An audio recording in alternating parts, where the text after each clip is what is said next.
Hello, America. I'm just a few hundred feet from Ground Zero, where a group of Muslim terrorists crashed two planes into the World Trade Center, killing close to 3,000 people. 9 years later, two groups of Muslims, the Cordoba Initiative and the American Society for Muslim Advancement, are planning to build a massive 13-story mosque right here behind me. Now, understandably, many people here in the West are concerned that this isn't an attempt to honor the families of 9/11, as the Muslims here are claiming. Instead, it may be an attempt to build a symbol of Islamic victory. Now, I have the same concern, but mine is slightly different. My concern is based, for the most part, on a photograph I saw while I was still in college. When I was in college, my best friend was a Muslim named Nabil Qureshi. Nabil showed me some photographs shortly after the September 11th attacks, and I found them quite surprising. Muslims were passing these photographs around, and Nabil thought that they were absolutely hilarious. The first photograph was a picture of George W. Bush as a Muslim, and I have to admit, that one was actually pretty funny. George W. looked like he had joined the Taliban. The second photograph wasn't so funny. It was a photoshopped picture of the Statue of Liberty covered in a full veil. Now, this one bothered me a little bit. It was the Statue of Liberty, a symbol of freedom and justice, covered by a full veil, a symbol of oppression and Sharia law. Now, these two pictures actually work their way around the internet, so lots of people are familiar with them. The third picture is the one that really disturbed me, however. It was a photoshopped picture of New York City covered in mosques and minarets. In the bottom corner, it said, New York City, 2006. The idea was that the terrorist attacks had cleared the ground for the construction of new mosques.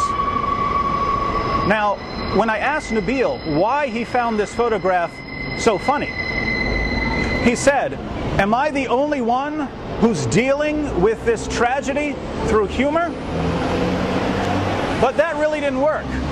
People who dealt with 9/11 through humor made fun of the terrorists.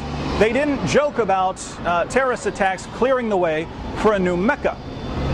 So this was when I first realized, for the first time, that there are two forces at work within Western Muslims like Nabil. On the one hand, Nabil was born and raised in the United States. His father had been in the U.S. military. He loved America. But on the other hand, even though he came from the most peaceful sect of Islam, there was something in Nabil that allowed him to smile when there were terrorist attacks. Now, those of you who know personally, who know Muslims close enough to where they can tell you what they really think, you know this is actually quite common. Good citizens in public, not so good citizens in private. Interestingly, this dual Muslim nature is advocated in the Quran. If you turn to Surah 3, verse 28, you'll see that the Quran says, "Let not the believers take disbelievers as their friends in preference to believers. Whoso doeth that hath no connection with Allah, unless it be that ye but guard yourselves against them, taking as it were security."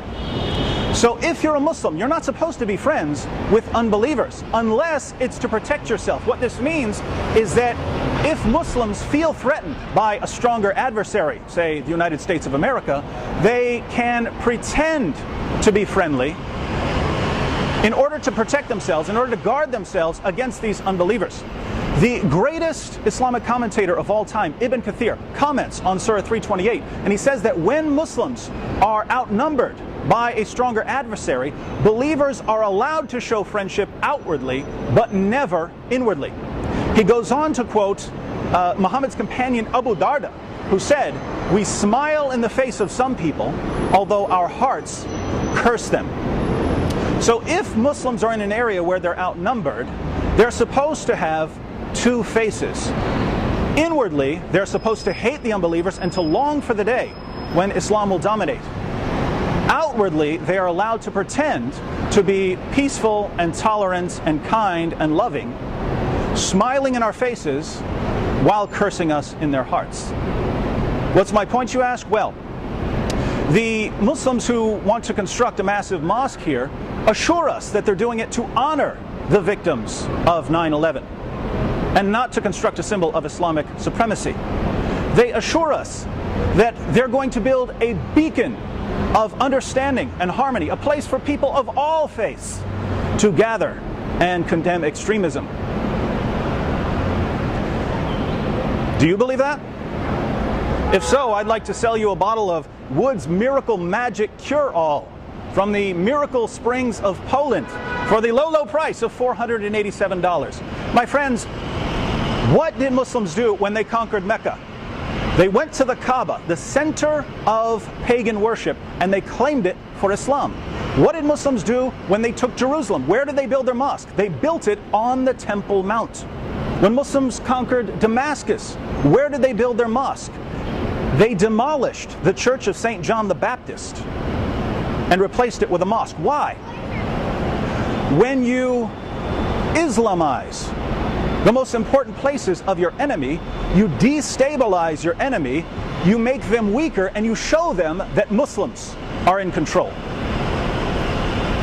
Now, the mosque that's being built here, we don't have a religious center in the United States of America, but we do have an economic center. The heart of that economic center was the World Trade Center, which was destroyed by Muslims. And now Muslims want to construct a massive mosque. Why? To honor the victims of 9/11? Keep in mind, this was in the minds of Muslims all along.